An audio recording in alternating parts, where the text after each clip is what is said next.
guys, my name is Stunz, and with the new console generation coming up, you're probably wondering if you should switch to a PC or upgrade consoles to a new Series X or PS5. Depending on your needs and how you game, you can make a choice based on this video, and I hope I can help you. I'm not saying consoles are bad in any way, and you can decide what platform you want to move on to. If you work 9 hours a day and just want to game and relax for a few hours, the console is probably a better choice. It also doesn't matter if you build a PC or not. It can save money in most cases, but buying a pre-built is understandable, especially if you don't have that much time to build. Personally, I played on the PS4, where I would finally make my upgrade to a PC in early 2018. The main reasons why I switched was to get a higher frame rate, I wanted to use keyboard and mouse, and to get cheaper games, and I will discuss all of these in more detail throughout the whole video. Let's get into some of the big topics when switching over to PC.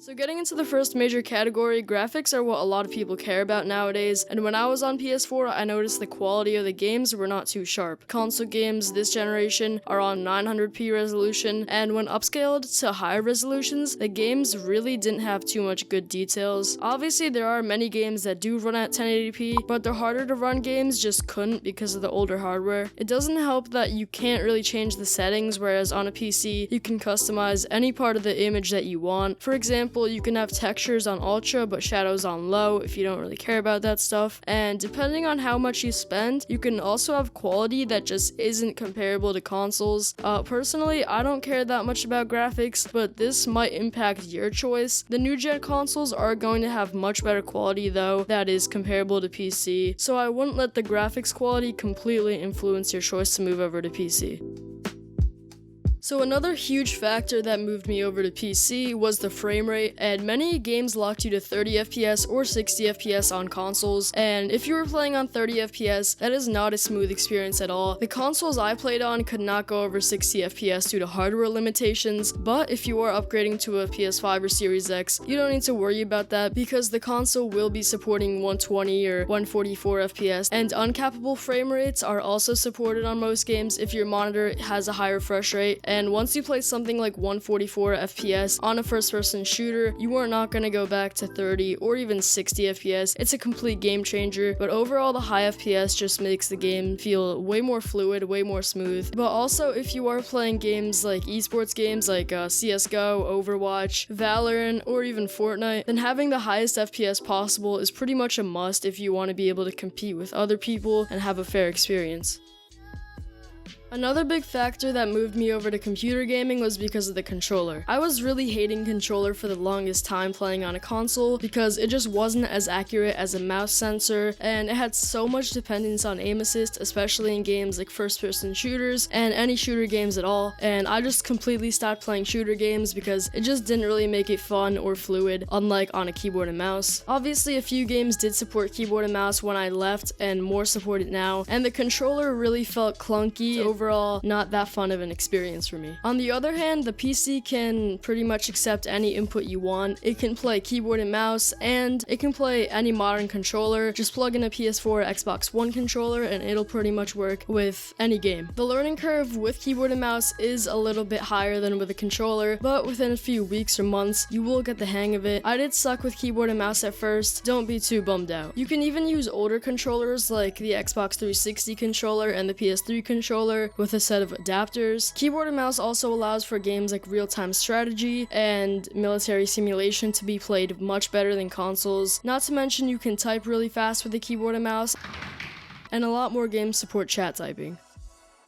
Overall, most consoles are limited to only playing games, some media consumption like YouTube, Netflix, Hulu, stuff like that. You can't really video edit or photo edit professionally like you can on a PC. Obviously there's like Share Factory, and I think there's an Xbox editor, but those are really basic and you can get much better quality on a computer. It just has lacking features in general. I feel like if you create content in any form, like music creation, audio engineering, web design, whatever it be, a PC can get that done much better. and then browsing the web isn't really too fast and it's not really comfortable on a controller. Some consoles allow you to plug in a keyboard and mouse, which I think is really cool, but a lot of sites still can't be used and reached because of old software limitations. The browser might be outdated and overall just won't support the new websites. Obviously, a console is made for ease of use though. If the only thing you do is game and you don't use the computer too much, then I think a console would be just fine for you. Communication is easier though with apps like Discord. The computer can also double as a school or work computer. You can do document typing, slideshow creation, and anything education related can be achieved, as well as getting work done.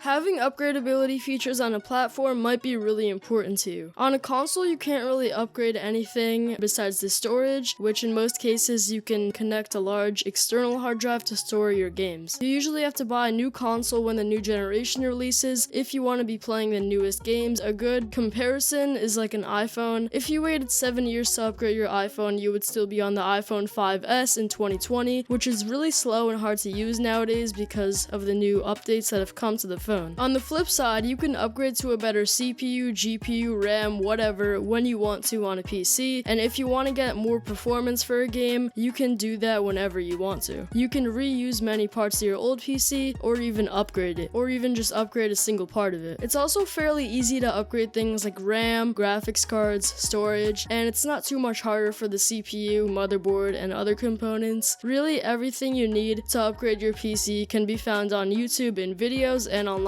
in articles. The whole thing with a console is the convenience though, so if you don't want to be taking apart your machine every few years, then I understand, and upgradability might not be very important to you.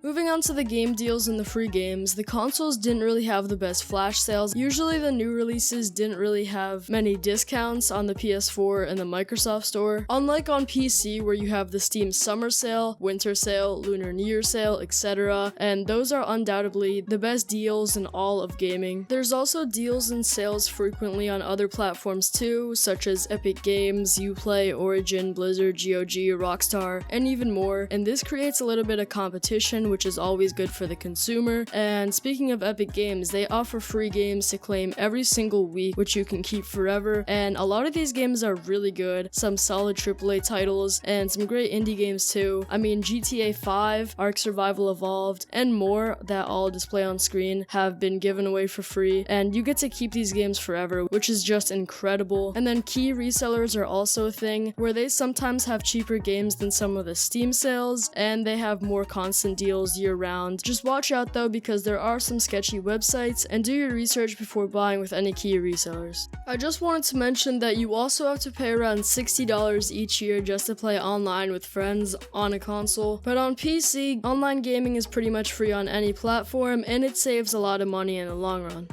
Now, consoles have the pros of having exclusives, and I won't lie, I've been there where I really wanted to get a PS4 again just to play Spider-Man, but nowadays the only people really making true exclusives are Sony and Nintendo, because Xbox pretty much puts all their exclusives playable on PC as well, obviously because they own Windows, that is owned by Microsoft, and a couple of PS4 exclusives have come over to PC as well, like Horizon Zero Dawn. Now, PCs have their exclusives as well, but I wouldn't buy a PC just for them. They are mainly indies. Some higher tier PC exclusive games include Rust, Half-Life, Valorant, League of Legends, A Story About My Uncle, which is what I'm playing right now, and much more. I also want to mention that many indies do come out on PC before consoles, and that's something to appreciate if you like smaller tiered games.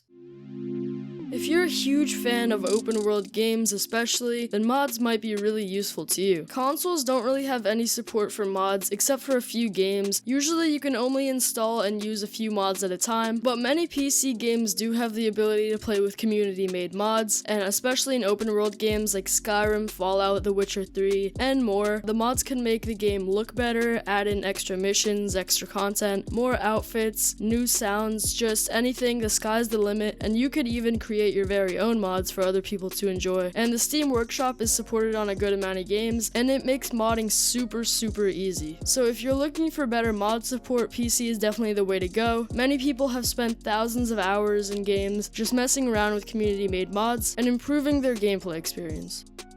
And I wanted to throw in a little extra category, and that is emulation. You can only play a select few games from past generations right now on current consoles, and in the case of PlayStation, you have to completely repay for those past games. Now, PC cannot emulate Xbox or Xbox 360 games. It can emulate many PS3 games and Switch games at the moment, and mostly all PS1, PS2, Wii, GameCube, NES, SNES, and more game consoles can be emulated if you dump the game from your original copy. On consoles, you can't really go back as far as you can on PC to play those original games. Game launchers also still have native PC games from past generations, so you can natively still play Black Ops 2, Black Ops 1, Dead Island, or whatever games you want to play. In conclusion, it's up to you and your needs if you want to buy a new console or get a new PC. I'm not a PC elitist or a console fanboy, and I won't tell you what side to choose, but if you want to take the most advantage of your hardware, have more functionality, great game deals,